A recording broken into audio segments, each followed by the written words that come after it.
This onboarding video will teach you how to satisfy the requirements of our data management plan for the Center for Advanced Materials and Manufacturing by creating paper and data repositories that are in line with the FAIR principles, i.e. to be findable, accessible, interoperable, and reusable. So CAMM's data sharing goals are really about trying to make sure that the things that we produce are actually usable to others, as well as people inside CAMM. We're following the GoFair principles, which you can learn about over here at this website, gofair.org, but they basically break down into 4 categories. The first is findable, that essentially we have metadata and data for our experiments or our simulations that are easy to find, both by humans and by computers alike. That they're accessible, in other words, that there's somewhere that we can actually go find them online. We're going to see how we do that. Interoperability means that we're using standardization where possible, such that other people can understand and reuse the data. And finally, that all of those 3 things will allow us to reuse our data, both within our own research groups, within CAMM, and also outside. So there's really 2 components of this video and what we're doing. We've tried to keep it as simple as possible, but there are a number of steps. It basically breaks down into 2 parts. One is that large scale data, and by that I don't mean big in the sense of really big data, but essentially any data sets greater than 50 megabytes. So that would be things like raw simulation or raw experimental data. Those should be uploaded to a data repository on Zenodo. And that data repository will then link to a paper repository on GitHub, which usually doesn't allow large data sets, but is a place where we can put all code and scripts and process data and everything that's actually need to reproduce the findings in a published paper. So in this video, I'm going to walk you through the steps needed to create a new Zenodo data repository, to create a GitHub repository for a paper, to connect them, and then the final step would be to publish that along with your manuscript when it hits the archive, or other journals, which many more journals nowadays are requiring data to be released at the time of publishing. So let's get started with that. So there's many ways to do this. We're going to start with the easiest way, which is to go to Zenodo. So that's just zenodo.org, as you can see here, and we're going to log in. So again, Zenodo is where we're going to place our large data repository. And in this case, you're going to want to sign in with GitHub. So the presumption of this video is that you already have a GitHub account. And so we're going to link our Zenodo with our GitHub, which will allow us to save from having an additional account, and will just allow everything to work better. So I'm going to sign in with GitHub here. And you can see that that's worked because I'm already signed in with GitHub. Okay, so step 2 is I'm going to click on this little plus up here, and I'm going to make a new upload.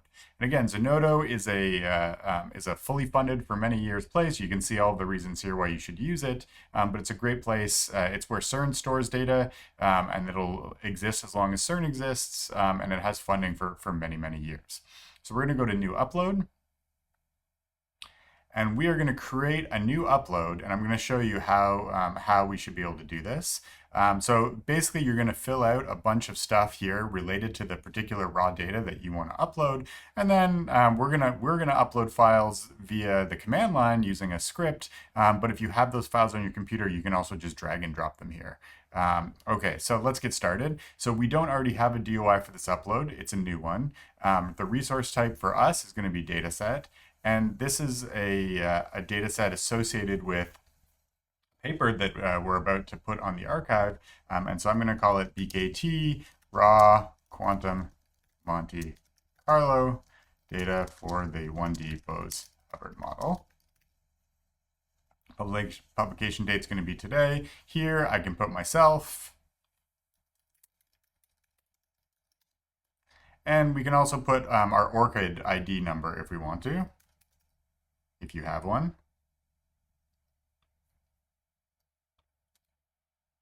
There's my ORCID ID. And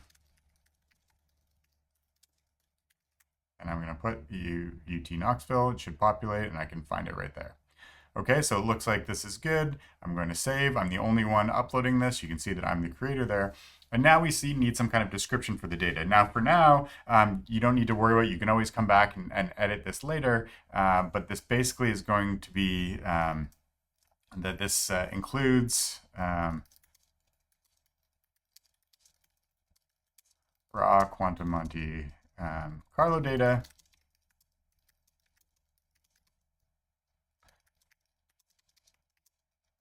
So we'll say BKT, that's Berzinski, Koshlis, Thales, renormalization group flow in the 1D Hubbard model. And we're going to upload a README in this as well, which is going to allow us to really understand what the data is. Creative Commons, this is a perfectly fine license. I don't know if we need subjects and keywords. You can add these if you want to. There's lots of stuff in there. Okay, so this, we need to have some date here. We're just going to put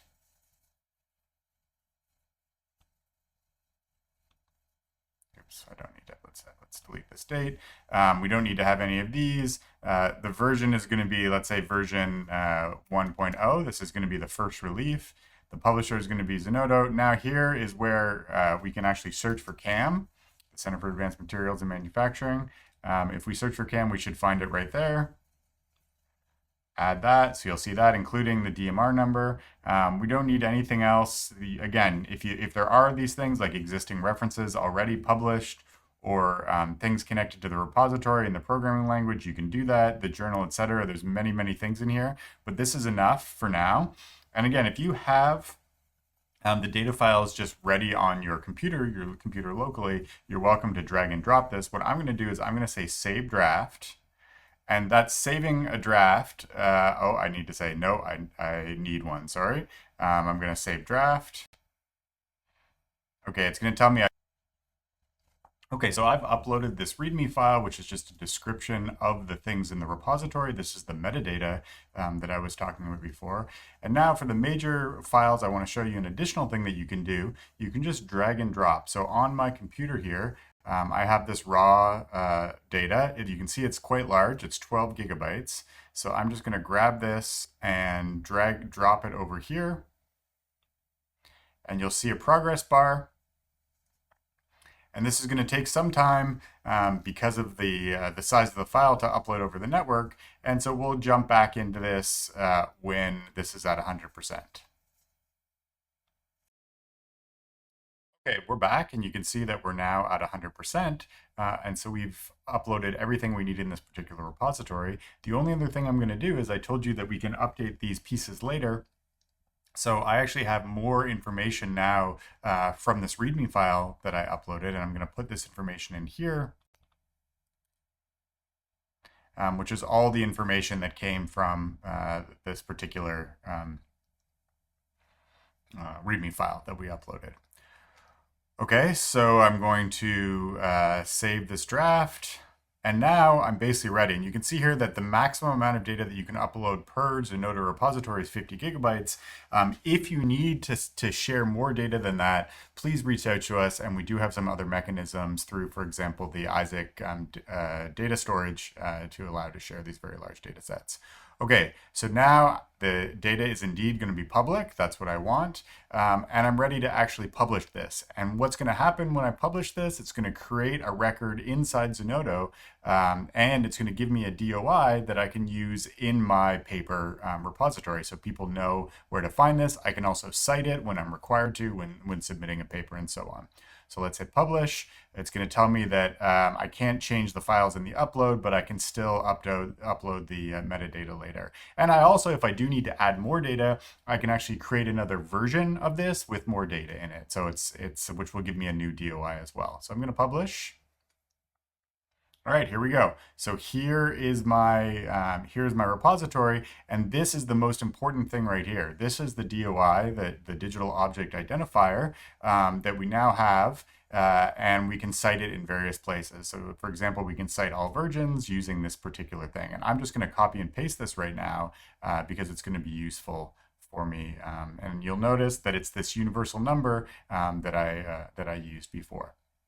Also, so I could create new versions. For example, I can edit, I can directly share by sending it via email, for example, you can see this also tracks statistics. Right now, this is brand new, and so there's no information here.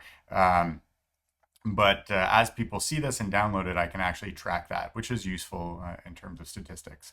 Okay, so that is the data repository. What about the paper repository? So a paper will include process data. Maybe I've written codes that I'm going to use to edit this data. It'll include software and scripts that are useful for plotting data, for example. And it'll include everything that's needed to fully reproduce all the results in a paper. So what we do is in our group, and we would like to do in CAMM, is we have a paper repository which lives on GitHub for every single paper that is published. And so here's the CAMM UTK GitHub. As you can see, this is, there we go. It's github.com CAMM-UTK. You can see this is the location of the overall CAMM website. And right here, you have this papers code template. This is an excellent template that we can use if I click on this for these papers. So for example, it has everything you need in terms of the support, where you include your figures. This is where we're going to upload that the DOI that we just copied from the Zenodo repository, and it just has some basic structure where you put your figures, data, and so on. And so what you can do is you can say, use this template, create a new repository. This is the location of the repository template, and then you can place it wherever you want. So for example, you can place it in your own GitHub, or if you're a member of a group or so on, the repository name, make it public or even private if you want while you're working on it. So I've already done that. So I'm not going to do this right now. I've done this in the past. I created it at our own, and it's right here. So this is using that repository. You can see it looks a lot like it. And so what have I done inside here? This is the name of this particular paper that we're about to publish. This is the README file, and it also has SVG files for all of the different figures that are included in the paper. It has some basic instructions on how to use it, which packages you need to upload, and inside here it has things like inside the source directory. This is where the code is. This is the project code that we use. In this particular case, it's a mix of Julia and Python. Okay, so the first thing I'm going to do is now, because I have I can edit the repository to include this DOI badge right here that I copied right from here. So you're going to see what we can do. So I'm going to copy this text.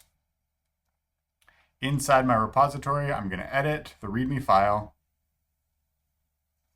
And I can go down to where it's talking about this. So you can see here it says data is included in the data directory and the raw data is on Zenodo. And so I can simply just edit this. So let me just paste so you can see. So I can just edit this right here to include that. So 10.5281.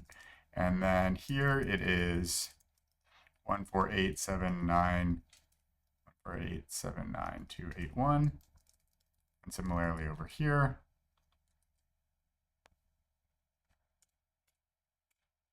And I'm going to say commit changes.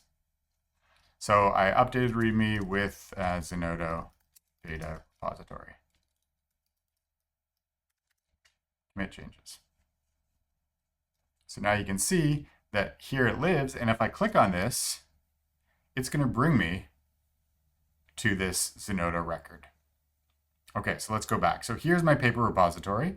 And now that I've created it, the next step is I actually am going to publish this repository, which is going to allow me to cite it in my paper and also get a DOI for it. And for that, we're going to make it public, we're going to make a release, and we're also going to use Zenodo. And I will show you how to do that now. So step one, so right now this is an internal repository. We haven't released this, we haven't put this paper on the archive yet, but that's going to happen now.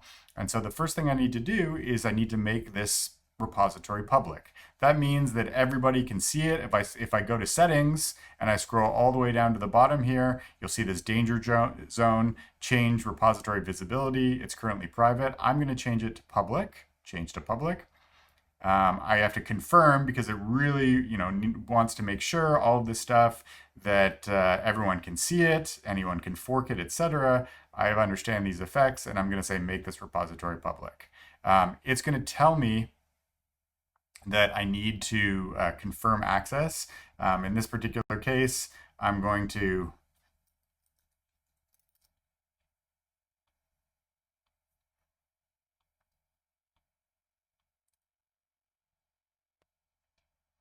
do this, and now it should say it's currently public. Okay, so that's step one. Make your repository public. So we've done that. We can go back to the main thing. Okay, it's public. Now what we can do is we can go to our Zenodo, and if I click up here under my name, I've logged in with my GitHub, and so if I click here on GitHub, it tells me what I need to do. So step one, so this is how I'm going to get a DOI for my repository that's going to allow me to cite it in papers. It's going to give me a badge. So again, keep in mind, there's the Zenodo repository for the data, and then there's the paper repository on GitHub, and Zenodo is going to get us the DOI, the digital object identifier, and it's going to happen all automatically. So the first thing is you'll see up here, it says updated 5 months ago. So I'm going to say sync now. This is going to pull all of the latest ones of my GitHub repositories. Right? I'm using the GitHub account where my repository lives. It's updating. Let's see how long this is going to take. Okay, so we've updated it and we're ready to go. If I scroll down here, you can see here with all these toggled switches on, these are all of the repositories that we currently have. And if I go down here into the ones where they're switched off, what I need to do is find the one that I'd like to activate. And I can do that either by just looking, I can search on the page. There it is. And so I'm going to toggle this to on. It says sync successfully, please reload the page. I'm going to do that.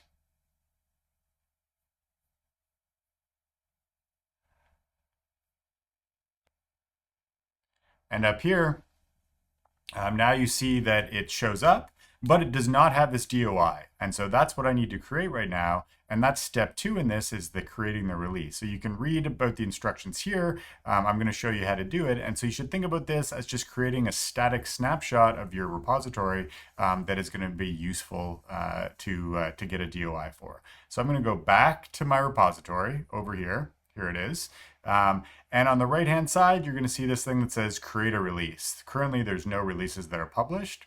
So I'm going to say create a new release. I need to generate a new tag for it. So I'm going to say version 0.1 because this is just sort of a pre-release version, if you like. I'm going to say create new tag. There's my release title is going to be pre-archive release. And I can say data, code, and scripts for release alongside archive release. And I can say publish release. So here it is. So this is basically a static version. So now if I go back to my Zenodo, here it is, and I refresh this page, okay, so you can see that we've now updated, and now this DOI badge has shown up, indicating that we've enabled the repository and it's been able to get this particular DOI. So if I click on this, it's going to give me everything I need to get the markdown badge. So I'm going to copy that. If you click, for example, over here on the link, it will bring you to the repository page that will now show up when I click, for example, here. This is the Zenodo record for this particular snapshot of the pre-archive release of the repository. So you can see here that this is indeed the GitHub. So now I can go back over here, and now I'm going to update this DOI badge up here. And this is the one that I'm going to use when citing the paper. So there's two here. One is for the archive badge. If you're not posting to the archive preprint server, you don't need that. And here's the other one here. This is the badge right here. So I'm going to just grab this number and replace it there. And this number, replace it there. And if I say commit changes, I'll say added updated README with Zenodo repo badge. Commit changes. Now it shows up here, and if I click on it, it brings me to the Zenodo repository. Okay, so that's it. You've seen how we can create our big data repository in Zenodo, how we can make a paper repository in GitHub, and then link them together. And then when you're actually publishing your paper, you can include a papers with code link on the archive, or you can cite it in your references, and then everybody always has access to the data. Of course, everything that I've shown you here is supported by the National Science Foundation, in particular the MERSEC program, and also for the UT Knoxville Center for Advanced Materials and Manufacturing. Thank you.